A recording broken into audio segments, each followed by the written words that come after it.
sedenta pela tua voz, em nome de Jesus. Que o teu santo nome seja glorificado aqui, em cada vida, meu Pai, e que a partir dessa ministração nós possamos rever comportamentos, atitudes, pensamentos, para que somente o teu nome seja glorificado no nosso meio, em nome de Jesus. Amém. Amém? Meus amados, a gente está numa série chamada Quer Vitória, e nada mais justo. Semana passada a gente entendeu que para a gente conseguir nossa vitória no Senhor, a gente tem que estar pronto para enfrentar a oposição. Então vai ter oposição na sua vida, né? Mas hoje é um tema crucial também, porque se você quer vitória, e o tema da série é uma indagação, se você quer realmente essa vitória, você não pode estar insensível à dor do outro, à necessidade do outro, à dificuldade do outro. Nós temos que, enquanto cristãos, entendermos que a nossa vitória é diferente do mundo lá fora. Ninguém aqui quer vitória passando por cima de ninguém, nem pisando em ninguém, nem derrubando ninguém, para que a gente consiga a nossa vitória. Nós precisamos entender que, enquanto cristãos, nós temos que ter um procedimento bem diferente na nossa vida pessoal, profissional, educacional, familiar, na sua vida financeira, em várias áreas. Você tem que entender que a sua vitória não passa por estar insensível ao outro, ao próximo. Então, eu pensar sobre esse tema, eu lembro eu acho que 2016, estava tendo um mundial de triatlon, e aí teve irmãos, eu acho que ingleses, tem a foto deles aí, eu mandei para os meninos, eu acho que vai dar certo.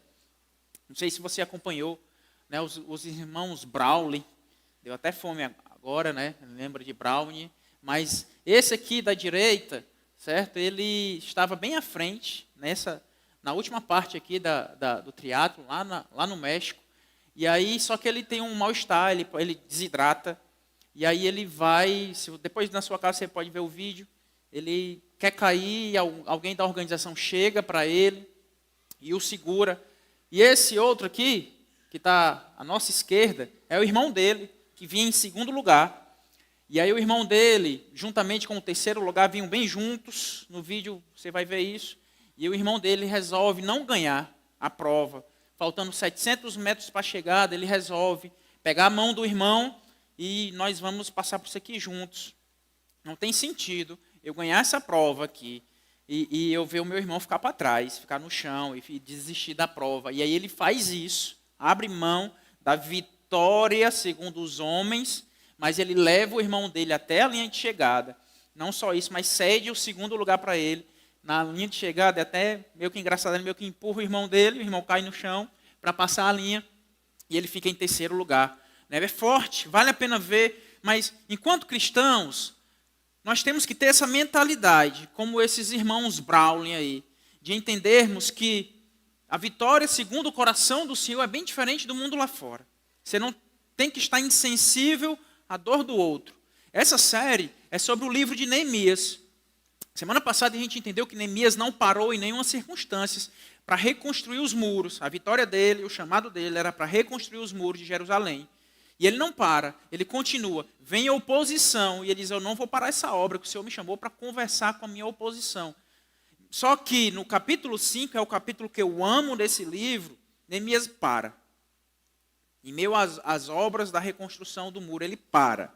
E aí nós vamos entender o que é que fez esse cara parar. Neemias capítulo 5, do verso 1 em diante, diz assim, ora, o povo, homens e mulheres, começou a reclamar muito de seus irmãos judeus.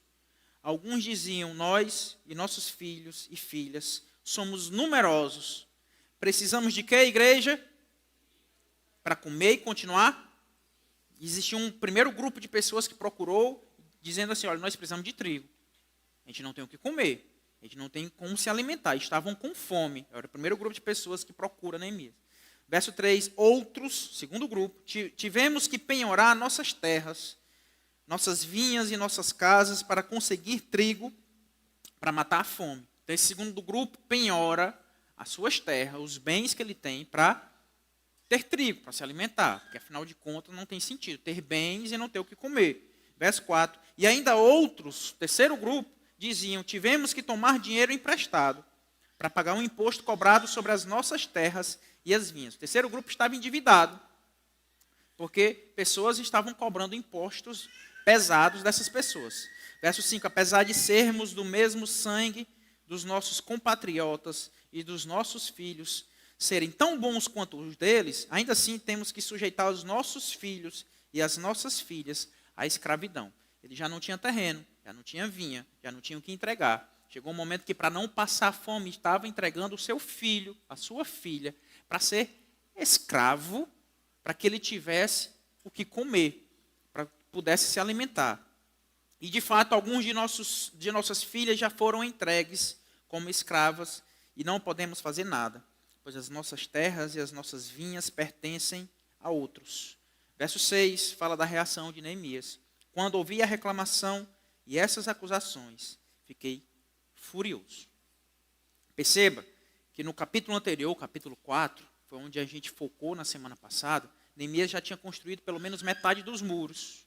Nesse momento chega essa queixa, certo? Neemias já era visto como um líder, por isso que as pessoas com queixas estavam procurando Neemias, certo? Então essas pessoas que estavam reconstruindo os muros pararam de ir para a agricultura, pararam de ceifar a terra, né, e foram construir os muros de Jerusalém.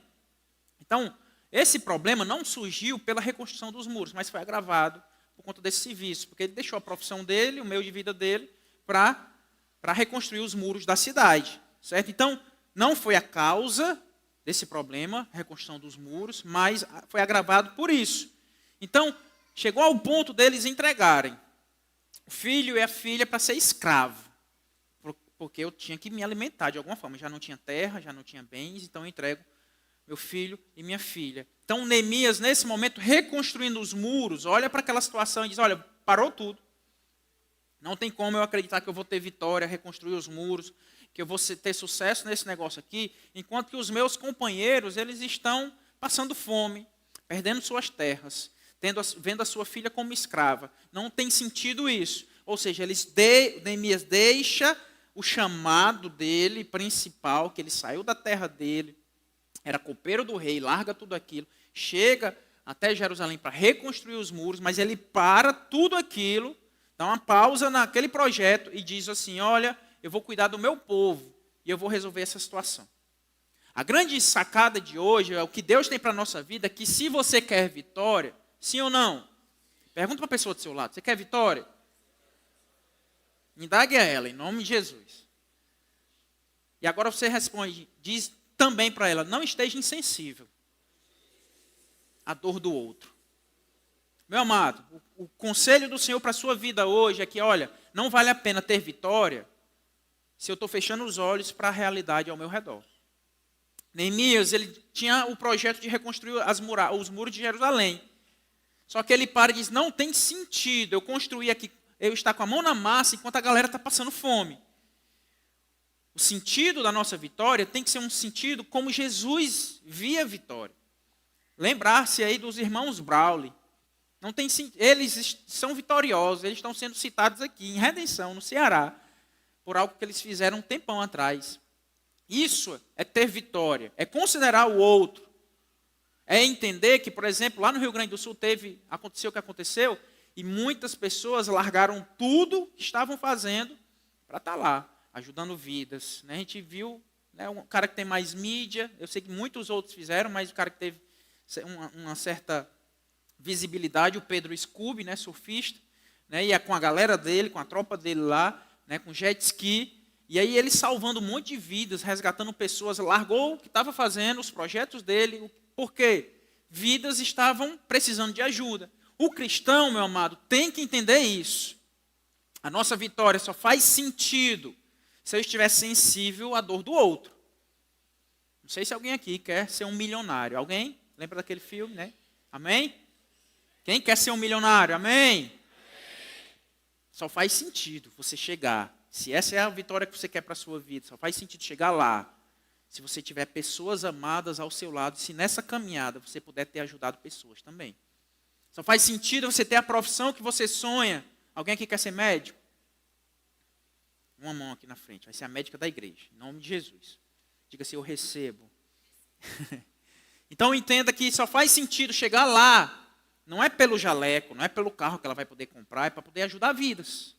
Só faz sentido, meu amado, pastor, eu quero ser um pregador da palavra. Só faz sentido se essa sua vitória, se você entender que você vai ministrar a palavra para vidas, para que pessoas sejam ajudadas. Só faz sentido você ter um sonho de ser empresário. Alguém? Pastor, eu quero empreender, quero deixar esse negócio de CLT, esse negócio, quero um negócio aí que vai crescer, eu tenho uma visão, Deus está queimando no meu coração. Isso só vai fluir, só vai ser vitória na sua vida se através do seu trabalho, do seu empreendimento, vidas forem ajudadas. Em nome de Jesus. Jesus fala isso de maneira clara, numa parábola, chamada parábola do bom samaritano, Lucas capítulo 10. Muitos aqui conhecem, mas nós vamos ler o texto aqui. Diz o seguinte, certa ocasião, verso 25, um perito na lei levantou-se para pôr Jesus à prova. Ele perguntou, mestre, o que preciso fazer para herdar a vida eterna? Jesus então responde a ele, o que está escrito na lei? Como você a lê? Ele respondeu, ame o Senhor, o seu Deus, de todo o seu coração, de toda a sua alma, de todas as suas forças e de todo o seu entendimento, e ame o seu próximo como a si mesmo. Disse Jesus, você respondeu corretamente, faça isso e viverá. Mas ele, querendo justificar-se, perguntou a Jesus, e quem é o meu próximo? Quem é essa pessoa, afinal de contas, que eu devo amar também? Em resposta, disse Jesus, um homem descia de Jerusalém para Jericó. Jerusalém fica numa cidade, num local mais elevado, por isso que ele usa essa expressão, descer de Jerusalém para Jericó. Quando caiu nas mãos de assaltantes, eles tiraram as roupas, espancaram-no e se foram, deixando-o quase morto, no chão, largado. Aconteceu estar descendo pela mesma estrada um sacerdote. Não sei se você sabe quem é o sacerdote. O sacerdote era o líder máximo religioso da época. Era o homem que fazia ali a comunicação entre Deus e os homens, intermediava a que o povo chegava com os pecados e com a oferta, o sacerdote tomava aquilo e apresentava ao Senhor, pedindo perdão pelo povo. Era como se fosse o pastor da igreja, só que com muito mais autoridade, como se fosse o padre, independente da religião, era o líder religioso da época. Então esse homem, vê o homem lá, esse sacerdote, e aí, eu estou aonde? Verso 31. Aconteceu estar descendo pela mesma estrada um sacerdote, quando viu o homem, passou pelo outro lado. E assim, também, um levita. Pastor, o que é levita? Tinha um sacerdote, que era o líder máximo, e tinha os levitas, uma tribo da nação de Israel, que era separada para cuidar do templo, para organizar as questões, o culto religioso, tudo isso, que dava apoio ao sacerdote, né, e fazia a limpeza, mantinha, e tudo aquilo. Na nossa igreja, trocando em miúdos, por exemplo, é como fosse o ministério de louvor, é como fosse os irmãos da recepção, os irmãos que fazem a limpeza da igreja, ou sejam homens da religião da época, religiosos da época. Então, quando o levita o vê, quando chegou ao lugar, o viu, passou pelo outro lado. O sacerdote passa por ali, o homem está aqui, o levita vai passar pelo outro lado. Religiosos fazem isso. Mas um samaritano, e agora entra essa figura. Samaria sempre teve uma rivalidade com Jerusalém, com a nação de Israel, né, a nação de Judá, a tribo de Judá, com Samaria. E aí, porque ambos queriam ter essa autonomia, o templo, existia um templo lá que não era o oficial estava em Jerusalém, tinha essa queixa, e aí eles tinham essa picuinha entre si, e eles nem se cumprimentavam, nem falavam, né? O pessoal de Jerusalém, os mais radicais, nem passavam. Imagina que redenção é Jerusalém, Samaria é Acarape. Se você fosse para Fortaleza, você já fazia um arrodeio, ia pelo Antônio Diogo, arrodeava em Ocara, pegava BR, e aí ia para Fortaleza, porque não podia nem passar por lá. Então, existia essa rivalidade, mais ou menos Ceará e Fortaleza hoje em dia. Né? Então, e aí esse homem esse samaritano vê o judeu lá, mesmo sendo rival dele, mesmo sendo tratado de maneira diferente, mesmo sendo, ao longo da sua vida, tratado de maneira escarnecida pelos judeus, ele vai e, mais um homem samaritano, estando de viagem, chegou onde se encontrava o homem, e quando viu, teve piedade dele. Aproximou-se, enfaixou-lhe as feridas, derramando nelas vinho e óleo, depois colocou-o sobre o seu próprio animal, levou-o para uma hospedaria e cuidou dele. Repita comigo esse final. Cuidou dele. No dia seguinte, deu 2 denários ao hospedeiro e disse-lhe: cuide dele. Quando voltar, lhe pagarei todas as despesas que você tiver. Não só cuidou, colocou ele num local, numa hospedaria, deixou o dinheiro lá, para que ele fosse cuidado. Qual destes 3 você acha que foi o próximo do homem que caiu nas mãos dos assaltantes? E aí o homem responde: aquele que teve misericórdia dele. Respondeu o perito na lei. Jesus lhe disse: vá e faça o mesmo. Meu amado, grande lição para a nossa vida. A religião não vai garantir que a gente vai ter sucesso na nossa vida.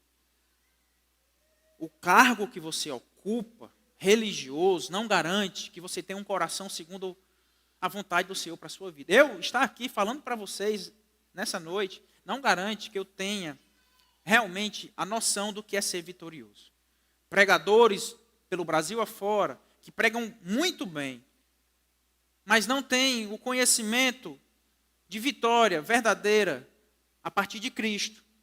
Então a primeira coisa é que você tenha cuidado. A ocupação religiosa pode estar te deixando insensível à dor do outro.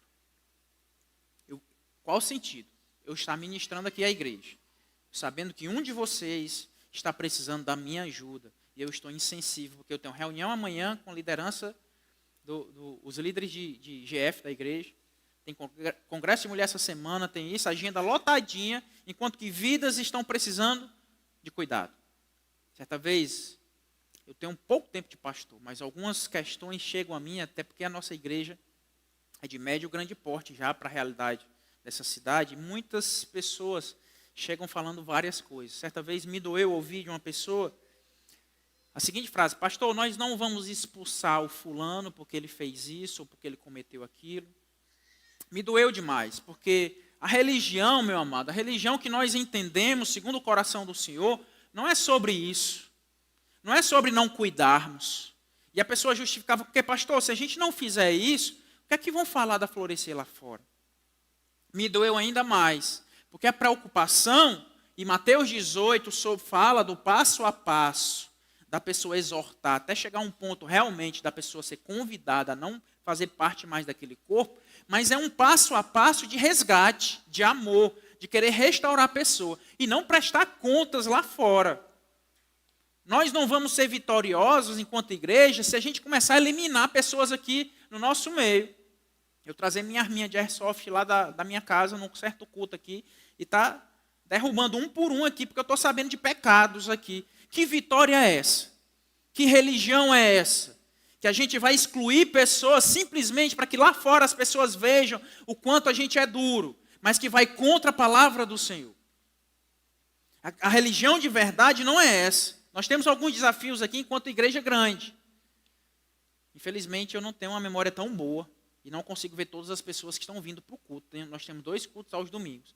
E eu estou pegando no pé dos nossos líderes de GF. Olha, me avisa se alguém deixar de vir para a igreja, que eu faço questão de falar com essa pessoa, de saber por que ela deixou de vir. Me avisem. Da mesma forma eu peço à igreja aqui. Se você sabe de alguém que vinha e deixou de vir aqui para a igreja.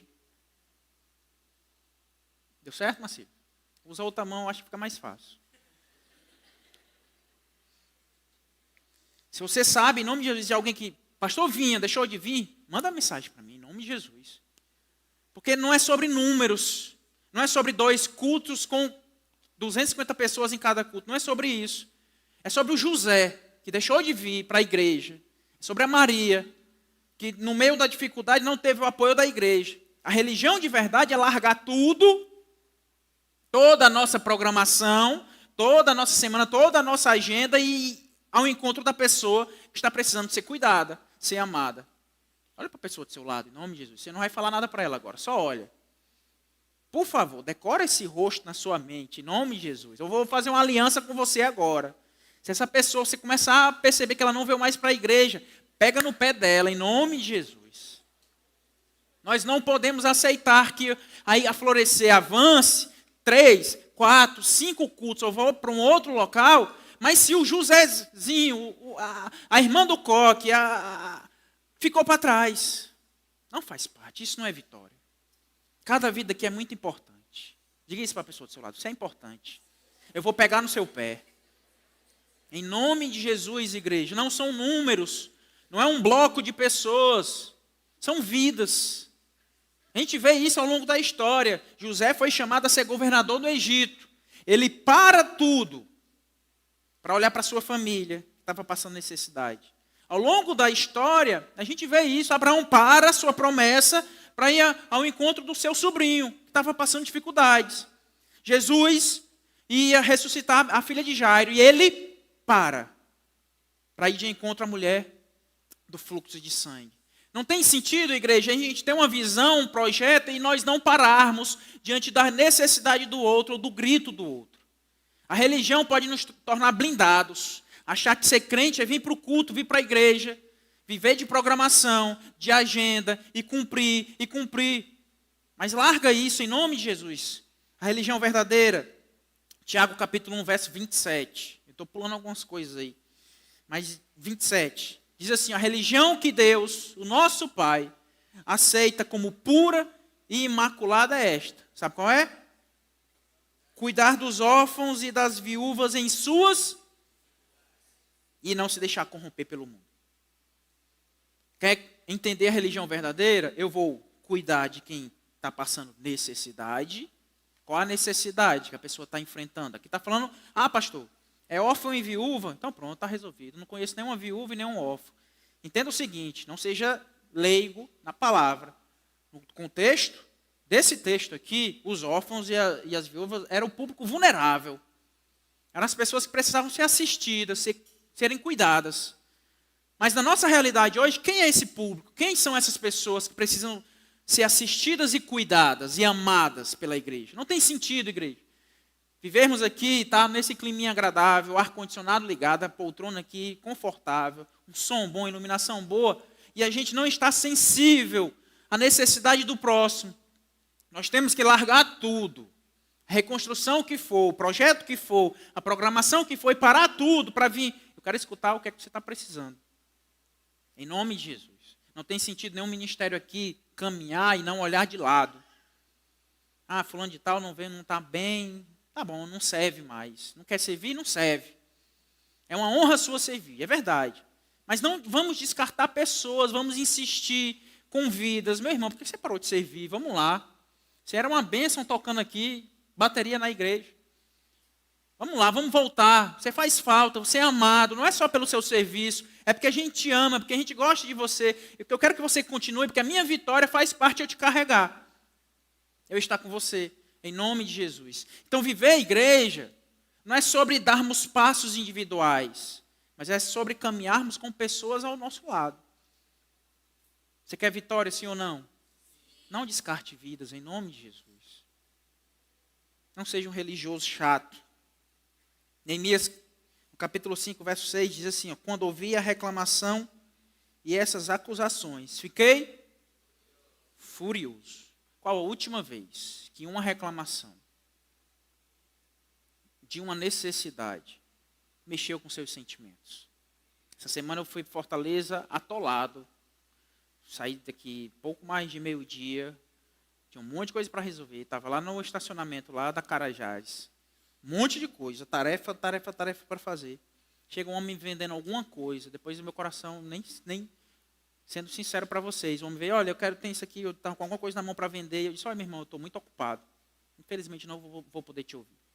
Na mesma hora não, uns 5 minutos depois, aquilo ali começou a pesar no meu coração. Você nem ouviu o que o cara queria vender. Você nem deu ouvidos à pessoa por conta da sua lista de tarefas que você tinha que executar. Ia dar o horário. E um monte de coisa fecha 5 horas. E você tinha que cumprir. Não tinha 2 minutos para conversar com aquela pessoa. Fiquei morrendo de vergonha. Eu olhei e não estava mais lá. Eu tenho minhas suspeitas que poderia ser um anjo ali. Do Senhor. Deus provando o meu coração. Às vezes a gente está tão afoguetado, tão cheio de projetos, tão cheio de lições a cumprir na nossa faculdade, seminários a apresentar, metas a ser batidas na empresa, que a gente já não para ouvir a pessoa do nosso lado. Talvez no seu local de trabalho tenha alguém lá pensando em morrer. Pensamento de morte. E não está sendo ouvida, e você está sendo insensível àquela vida. Viver a igreja, ser vitorioso, é escutar pessoas e sentir raiva, o que quer que seja. Neemias aqui ficou furioso. É ter esse sentimento de, eu faço parte, Sabe aquele sentimento de paternidade? Quem é pai e é mãe aqui sabe. Seu filho pode ser todo errado. Você pode sentar o pau nele, para todo mundo, para a vizinha, no grupo da família, mas não venha falar do meu filho, não. Não venha criticar o meu filho, não. Que aí você se prepare que eu vou defender ele com unhas e dentes. É isso. Nesse mesmo dia eu estava com o Gabriel em Fortaleza, finalzinho da noite. A gente foi levar eles para dar uma volta lá no shopping. A Jojó, por algum motivo, ficou para trás. Eu estava com o Davi no braço e o Gabriel do meu lado. A gente passou em frente assim uma loja lá no Rio Mar, uma espécie de exposição. Tinha uma cadeira assim mesmo na entrada. O Gabriel correu e subiu na cadeira. O homem se levanta, dando uma bronca nele. Ei, jovenzinho, desça daí, não pode sentar aí não, que é uma obra de arte. E aí você sabe, coração do pai. Opa, quem é que está dando lição de moral no meu filho? Quem é esse? Eu fui lá e disse, olha, Gabriel, sai daí. Aí ele veio. Eu ia deixar para lá, não ia falar nada. Ele veio dizendo, olha, você tenha cuidado com o seu filho, não deixa ele solto assim não. Opa. Já passou, chegou o momento de Neemias. E eu disse, olha, meu filho, eu decido como ele fica. Ele não está solto não, ele está sob o meu olhar. O que acontece é que essa cadeira está mesmo na entrada, assim como ele fez, provavelmente outras pessoas vão sentar aí. Não sabia que era uma obra de arte. Tenha cuidado, porque se ele entra aqui, tem aquele objeto de cerâmica ali que vale 30 mil reais. E se ele quebra? Aí o sangue subiu ainda mais. Eu disse, se ele quebrar, eu pago.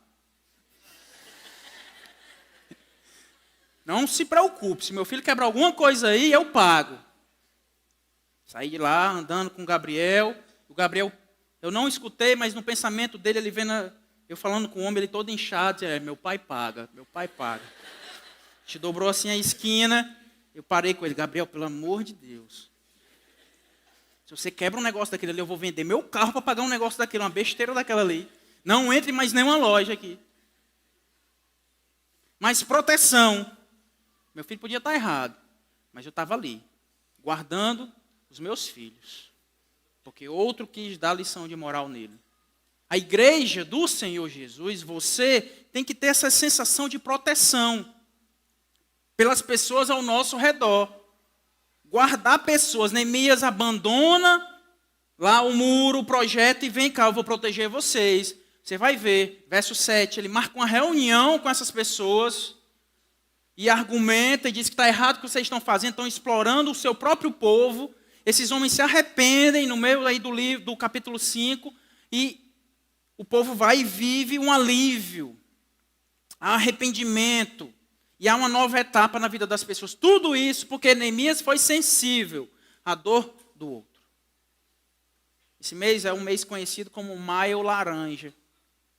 Fiquei muito feliz, porque hoje um irmão do nada mandou uma mensagem para mim, pastor, vamos fazer algo? Nossa igreja, o senhor é pastor ou é psicólogo, né? Eu queria que o senhor desse uma palestra, não como pastor, mas como psicólogo.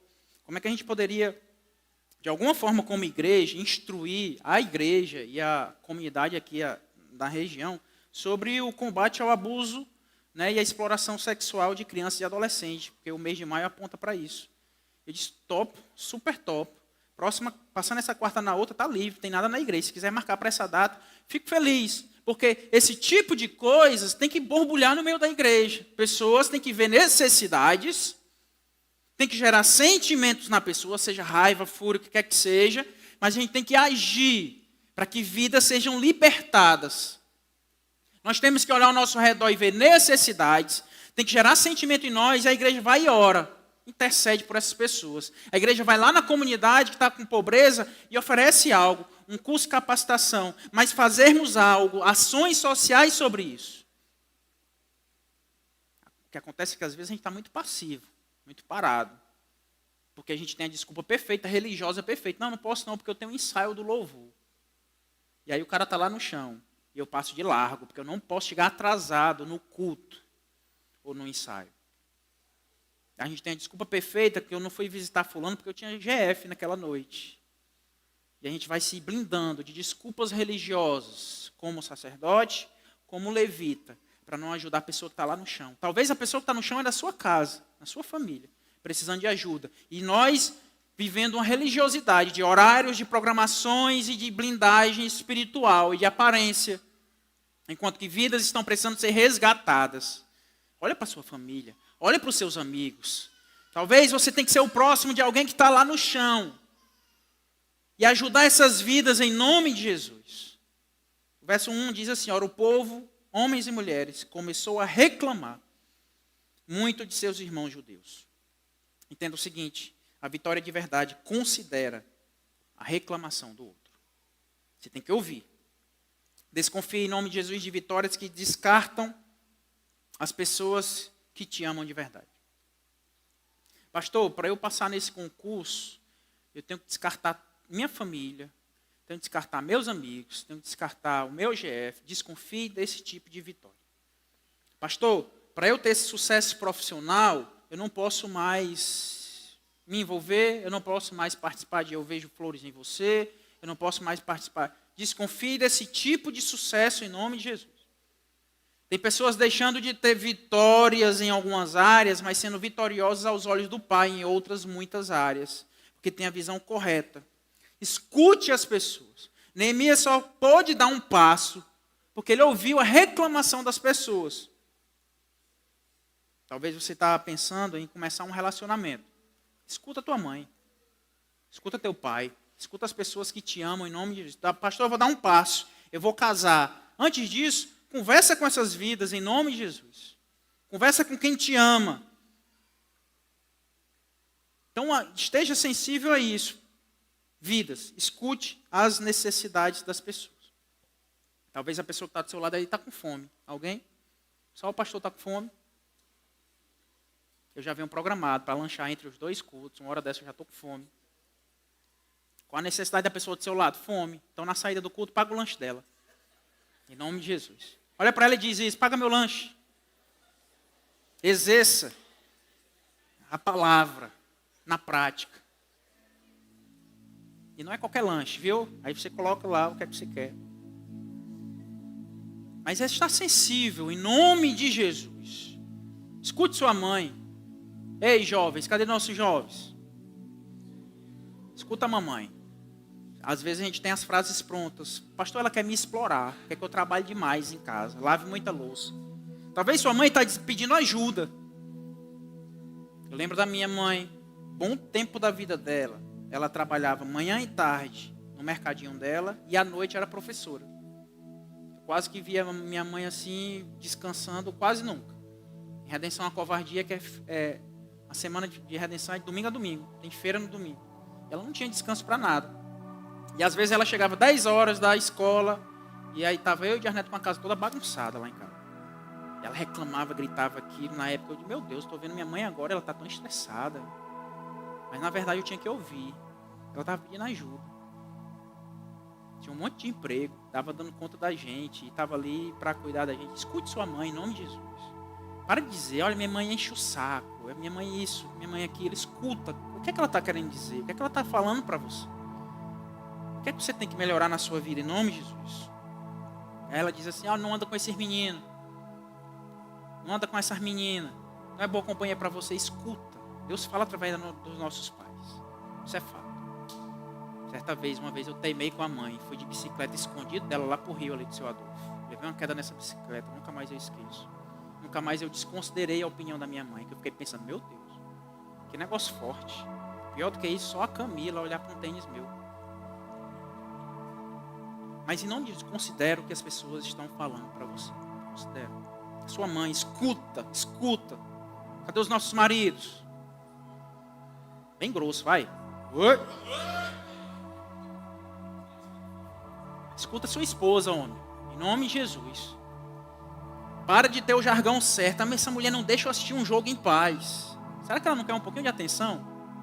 Será que o horáriozinho que está sobrando lá, você está dando atenção a uma tela, uma televisão, coisa do tipo, e na verdade ela quer que você olhe para ela, quer que você a escute. Neemias só fez algo porque escutou a reclamação. Não se blinde. Tem pessoas que vão chegar para você com necessidades. Ela vai dizer, não se sinto amada. Você dizer, meu amor, eu te amo. Isso não vai resolver. Tem que demonstrar, tem que fazer coisas nesse sentido. Quem sabe você tem que diminuir algumas coisas. Cadê nossas esposas? Foi fraquinho, viu?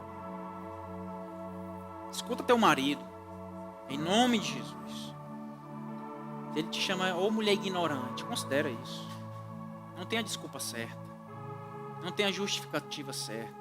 A gente é muito rápido em ter frases prontas para reclamações que chegam até a gente. Escuta ele, em nome de Jesus. Se ele diz, olha, eu não estou me sentindo cuidado. Tem mulher que olha para ele, que frescura é essa? Cuidado. Vai trabalhar. Aqui eu passo o dia cuidando da casa. O que é que ele está precisando? O homem gosta de ser cuidado, de se sentir cuidado, de se sentir amado através de ações. E tem mulher que tem problema com a língua. Não é o caso de vocês, eu sei, certeza. Mas tem coisa que o homem conversa e de repente a família inteira está sabendo. Mais do que isso, a vizinhança inteira está sabendo. Quem sabe você tem que considerar. E ele reclama, mulher, tu fala demais da nossa vida, da nossa intimidade, das nossas coisas, fala da nossa vida para todo mundo. Escuta, em nome de Jesus. Escuta seu filho, papai e mamãe. Cadê? Escuta teu filho, em nome de Jesus. O que é que ele reclama? É triste, quando psicólogo, escutar crianças de 8, 10, 12, 13 anos dizer que, olha, o meu sonho era ser amigo do meu pai, amigo da minha mãe. Escuta, qual a necessidade dele? Está precisando de atenção, de cuidado? Ele está dizendo, olha, mãe, eu estou me sentindo só. É seu papel, você é a primeira companhia do seu filho ou da sua filha. Em nome de Jesus, escuta a queixa das pessoas. Não tenha desculpas prontas. Para encerrar, meu amado, o evangelho de verdade, ele vai olhar ao seu redor. Com o evangelho de verdade, você vai entrar na igreja com a orelha atenta, o olho ali, prestando atenção no irmão, na face, no sorriso. O sorriso aí não está me enganando não, tem alguma coisa. Ele não está da mesma forma. O evangelho de verdade vai olhar necessidades. São jovens, são pessoas que moram em redenção e vieram de outros países, que podem estar com problema financeiro. E a gente olha para isso e acha normal. O chefe dela cuida dela. Faça algo. O evangelho de verdade é olhar, é procurar. O que é que o Tiago está precisando? Essa camisa da Florescer? É um adesivo, né? Não tem camisa da Florescer, botou um adesivo no peito. Talvez ele está precisando de uma camisa da igreja. O evangelho de verdade é, olha, talvez ele tenha essa necessidade. Vou me levantar e doar uma camisa para ele. Amém, Tiago? Ele ia falar no microfone. Ainda bem que está mutado o microfone dele. Pouco mais ele quer pregar no meu lugar. Mas o evangelho de verdade é sobre isso. Ver necessidades e fazer algo. Filipenses capítulo 2, verso 4. Diz assim, cada um cuide não somente dos seus interesses, mas também dos interesses dos outros. Quer vitória, sim ou não? Você tem que cuidar da vitória do outro. Quem sabe você tem que ficar em terceiro lugar para ele ficar em segundo, como os irmãos lá fizeram. Quem sabe você não vai subir no pódio para que outra pessoa suba. O evangelho é isso. Qualquer evangelho pregado ao contrário disso, que tem que derrubar para ser vitorioso, tem que ser acima, puxar tapete, você tem que conquistar o que é seu, que Deus te deu, então agarre e avance. Qualquer evangelho é mentiroso. Na Bíblia a gente vê Jesus fazer isso. Jesus larga tudo. Jesus é Deus, glorioso, glorificado, anjos adorando 24 horas, o tempo inteiro. Continua nesse texto, verso 5, diz assim, seja a atitude de vocês a mesma de Cristo Jesus, que embora sendo Deus, não considerou que o ser igual a Deus era algo a que devia pegar-se. Jesus largou o muro dele, a reconstrução dele, a glória dele e veio ouvir, curar, saciar a fome, entregar palavras de vida. E aí ele diz, verso 7, mas esvaziou-se a si mesmo, vindo a ser servo, tornando-se semelhante aos homens. Quer ser igual ou não a Jesus? Sim ou não? Você vai ter que abrir mão de algumas coisas, algum conforto seu. Neemias larga o palácio que ele estava, era copeiro do rei, vai para Jerusalém resolver situações. Às vezes Deus está te chamando para largar algumas coisas, sonhos, planos, vitórias, porque isso vai te deixar longe de pessoas que hoje estão precisando de você. A mudança não vai vir, porque hoje a sua família talvez está precisando de você, a sua igreja está precisando de você. Dói, mas faz parte. O evangelho de verdade é sobre isso. Entendemos que a vitória é segundo os olhos do Senhor. Jesus é vitorioso, ele larga e é vitorioso. Colossenses 2, verso 15 diz assim: tendo despojado os poderes e as autoridades, fez deles um espetáculo público, triunfando sobre eles na cruz. A vitória do nosso Jesus é expressa na cruz, o seu sangue derramado. E perceba que o evangelho de verdade, a vitória nunca é sozinha. Repita comigo: no evangelho de verdade, a vitória nunca é sozinha. Jesus é vitorioso. Romanos 8,37, ele nos faz vitoriosos com ele. Mas em todas essas coisas, somos mais que vencedores por meio daquele que nos amou. O nome dele é Jesus. Fique de pé no seu lugar em nome de Jesus. Hoje é noite de você ser chamado a ser vitorioso, mas uma vitória de verdade. Toca na mão dessa pessoa do seu lado aí, segura a mão dela, porque não tem sentido caminhar. Aí você aperta ela até ela dizer assim: vitória. Aperta.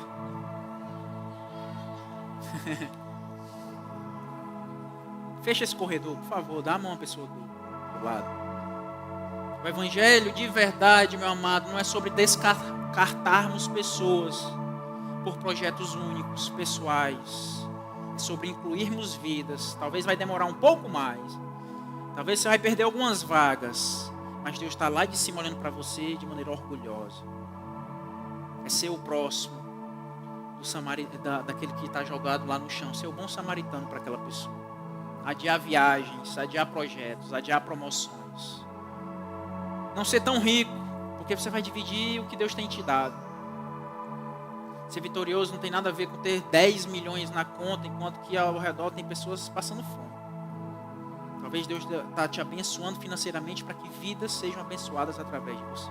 Deus fez isso com Neemias, levantou aquele homem para reconstruir os muros, mas também para cuidar daquela causa social lá em Jerusalém.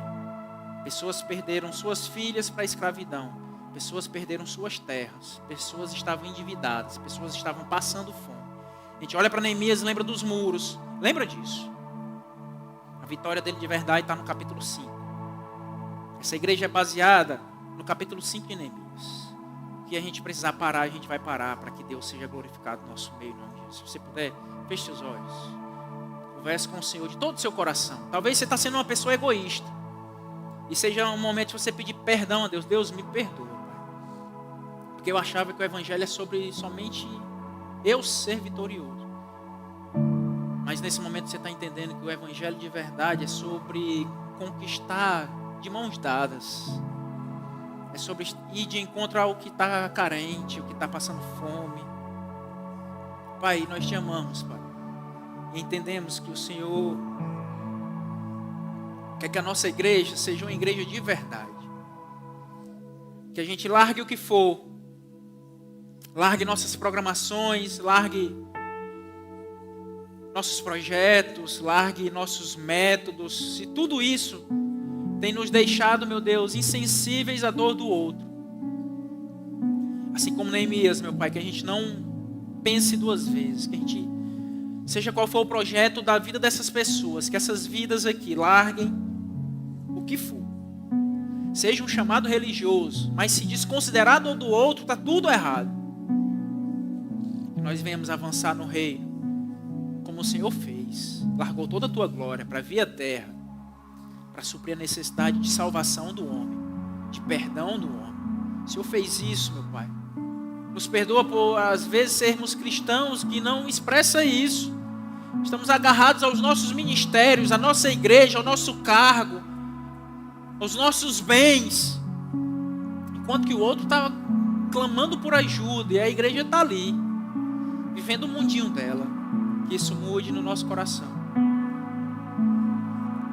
Em nome de Jesus. Que vidas nesse lugar, meu Pai, não sejam expulsas, não sejam deixadas de lado, mas cuidadas, amadas, colocadas de pé. Que a segunda, terceira, quarta, quantas chances forem necessárias, essa igreja faça esse sentimento de paternidade venha em nós, porque um pai não rejeita o seu filho. Que a gente não rejeite ninguém nesse lugar, ainda mais para prestar contas com pessoas lá fora. Não, Deus. Livra-nos da religião, da frieza religiosa, da aparência religiosa. Livra-nos, Pai. Nos dá coração, meu Deus, como o teu. Jesus, o Senhor veio para cá e foi julgado. O Senhor veio para cá, meu Deus, e queriam te apedrejar. A multidão queria te jogar num precipício. O Senhor foi chamado, diziam que o Senhor agia por Beelzebu. Que nós não viemos a nos preocupar com os outros, mas sim com a tua aprovação na nossa vida. Que a nossa vitória gere vitória nessa cidade, nessa sociedade, em nome de Jesus. O Senhor levante homens e mulheres aqui, que amam, que vão estar sensíveis à voz do outro, em nome de Jesus. Que a vitória de verdade venha na nossa vida, em nome de Jesus.